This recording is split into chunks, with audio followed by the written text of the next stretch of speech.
So when we deal with absolute values of numbers, we know that both numbers are going to be positive. So when we multiply absolute values of numbers, it's exactly the same way that we learned in multiplying numbers before, whether they're decimals or whole numbers, right? So remember back in the previous videos where we talked about multiplying and dividing whole numbers or decimals.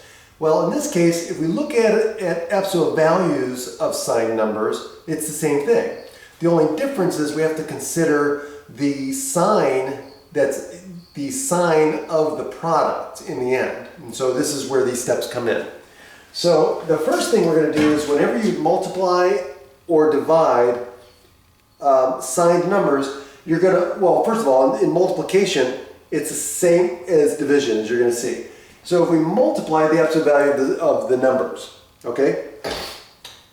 So we're going to multiply the absolute values, and then once we get that product, then if the factors have like signs, then the product is going to be positive. So again, positive times a positive is positive. Negative times a negative is also positive, okay?